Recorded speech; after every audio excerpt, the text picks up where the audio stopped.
Olá, galera do nono ano! Já estava com saudades de vocês. Aqui quem vos fala é a professora Sandra e eu estou aqui para orientá-los a compreender as questões relacionadas à semana 1 do PET 4. Vejam! Na primeira atividade nós temos o texto com o seguinte título: O poder transformador da empatia nas relações humanas. A empatia é a arte de se colocar no lugar do outro por meio da imaginação, compreendendo seus sentimentos e perspectivas e usando essa compreensão para guiar as próprias ações. Segundo John Donne, nenhum homem é uma ilha, sendo cada indivíduo um pedaço do continente, uma parte do todo. Durante muito tempo pensou-se que a empatia fosse uma capacidade exclusivamente humana. Hoje sabemos que diversas espécies animais são capazes de sentir empatia e coordenar impulsos, levando em consideração o outro. Assim, nossa capacidade de sentir empatia está ligada à herança genética, que é uma consequência evolucionista. Segundo o autor do livro O Poder da Empatia, a arte de se colocar no lugar do outro para transformar o mundo, a empatia é o antídoto para o individualismo absorto em si mesmo, que herdamos do século passado. A necessidade de desenvolver empatia está no cerne do esforço de encontrarmos soluções para problemas mundiais como violência étnica, intolerância religiosa, pobreza extrema, fome, abusos dos direitos humanos, aquecimento global. O autor denomina essa capacidade como uma espécie de pílula da paz. O uso do nosso eu empático pode também estar intrinsecamente ligado à resolução de questões do nosso dia a dia. Este exercício nos proporciona experimentar outras visões diferentes das nossas e observar aspectos antes ignorados por nós, pela simples constatação que enxergamos tudo à nossa volta, considerando nossas próprias experiências pregressas. Ser empático não se restringe às pessoas que conhecemos, mas principalmente com os desconhecidos ou mesmo com personalidades antagônicas. Este é um grande esforço que demanda sensibilidade, inteligência emocional e vontade, para se colocar no lugar do outro e experimentar uma nova perspectiva. Essa é uma habilidade que pode ser aprendida, mas que precisa ser diariamente cultivada. Fazer esforço consciente para se colocar no lugar de outra pessoa, inclusive no de nossos inimigos, para rasgar rótulos, reconhecer sua humanidade, individualidade e perspectivas. Eis um dos grandes diferenciais daqueles que se esforçam para se destacarem em liderança. Então, vocês viram aí nesse texto, né, gente, o conceito de empatia, que é a nossa capacidade humana de se colocar no lugar dos outros.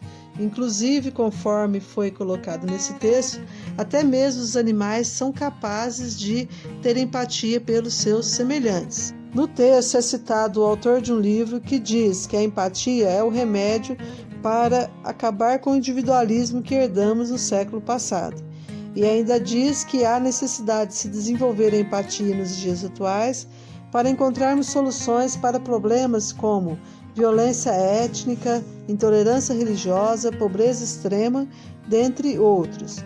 E o autor ainda vai colocando que a empatia não deve ser destinada apenas às pessoas que amamos ou conhecemos, mas também àquelas que não conhecemos ou que talvez não amamos bastante. Então, pessoal, no final ele conclui que a empatia seria hoje a condição essencial para se exercer liderança. Na sequência, nós temos 6 questões sobre esse texto. Para que a atividade não ficasse muito longa, no formulário eu coloquei apenas 3. Então, no formulário vão aparecer apenas as questões que estão em negrito. Aqui no nosso vídeo eu vou comentar todas elas. Vejam. Número 1. Qual é o assunto tratado? Do que fala o texto? Vocês olhando o título, vocês terão uma ideia do que foi tratado no texto. Número 2. O que o autor defende nesse texto? Quais as ideias que ele defende a respeito do assunto tratado? Então, vocês viram que ele citou alguns autores que falam sobre o tema, né? Então, vocês vão reler o texto e encontrar as ideias principais que o autor defende. Número 3. Grife as partes principais do texto e transcreva-as abaixo. Então, eu a suprimi do formulário, porque é mais ou menos o que vocês vão fazer no número 2, achar as ideias principais, né? Número 4, relate uma situação vivida por você, onde houve o uso da empatia por você ou por outra pessoa. Então, refletindo sobre a palavra empatia, você já presenciou alguma cena em que a pessoa se colocou no lugar do outro e a ajudou? Você já foi capaz de fazer isso por alguém? Então, era para você relatar sobre esse fato. Número 5. Qual a importância desse sentimento nas relações entre as pessoas? Será que se houver empatia entre as pessoas, as relações humanas melhoram? Então, é sobre isso que vocês deveriam tratar.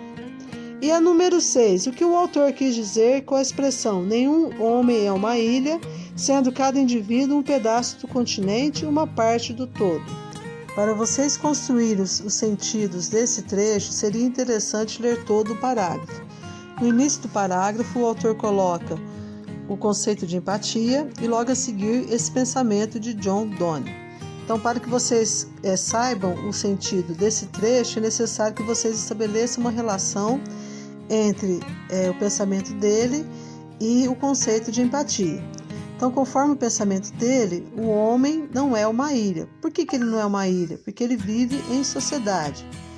E para viver em sociedade, seria interessante desenvolver esse sentimento de empatia, para que as relações humanas fossem melhores. Vejamos agora o segundo texto, as redes sociais e a sua influência na nossa autoestima. Você já teve a impressão de que todo mundo é feliz, bonito e bem-sucedido nas redes sociais? Que todos só comem em restaurantes sofisticados e viajam para destinos exclusivos acompanhados de beldades? Facebook, Twitter, Instagram e outras redes são ferramentas interessantes para compartilhar informações e para nos aproximar daquelas pessoas com quem não conseguimos manter tanto contato na vida real. Mas, por outro lado, são espaços em que nos deparamos com vidas perfeitas que às vezes nos fazem ressentir do caminho que estamos seguindo. Uma pesquisa realizada recentemente por 2 universidades alemãs descobriu que 1 em cada 3 usuários do Facebook se sente menos satisfeito com sua vida após visitar a rede. A sensação é ainda maior quando não se tem novidades interessantes para postar. Isso acontece porque nossa autoestima, a avaliação subjetiva que fazemos de nós mesmos, pode ser facilmente afetada por fatores externos em determinados momentos da vida. Há situações em que estamos fragilizados e fora de sintonia com o nosso valor real e não conseguimos reconhecer e saber lidar com os pontos fortes e fracos de nossa personalidade. Essa é a hora em que a insegurança afeta a nossa confiança e o diálogo interno, aquela voz em nossos pensamentos que nos acompanha todos os dias, em todos os momentos. Passa a soar de forma pessimista. O problema é que nos deixamos influenciar também por imagens irreais.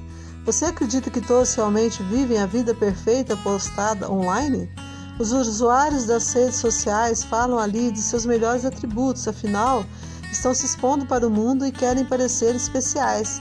Recebem inclusive incentivos para tal, como comentários positivos, dezenas de curtir e ver seu conteúdo ser compartilhado. É difícil entender o que há por trás dos sorrisos e posts engraçadinhos. Gilberto Cury já fez essa alerta sobre o e-mail. Apenas 7% da comunicação depende das palavras, que é o que temos acesso, na maioria das vezes, nas redes sociais. Massivos 58% do significado de uma comunicação surge nas mensagens não verbais, como a linguagem corporal, e é difícil captar toda a mensagem quando não estamos observando o mensageiro. Não vale a pena, então, deixar essa influência externa bagunçar a sua autoestima. Você pode escolher que tipo de conteúdo quer ter como referência para a sua vida, no momento de afirmar o valor de sua personalidade. Ao fazer o seu check-in na sua rede social de preferência, tenha isso em mente. Por meio da leitura desse texto, vimos que o autor faz uma reflexão sobre a influência das redes sociais na autoestima das pessoas. Agora, vejamos as questões. Número 1. Qual o assunto tratado nesse texto?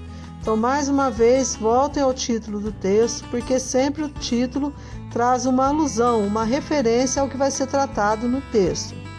Número 2. Transcreva abaixo as palavras-chave do texto. Palavras-chave são aquelas que definem o texto, né? Então, vocês vão escolher pelo menos umas de 3 a 5 palavras, né, que definem o texto.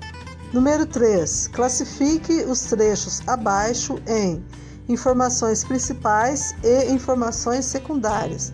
Para vocês fazerem essa classificação, vocês têm de ter em mente que as informações principais são aquelas que, se retiradas do texto, vão comprometer o sentido do mesmo.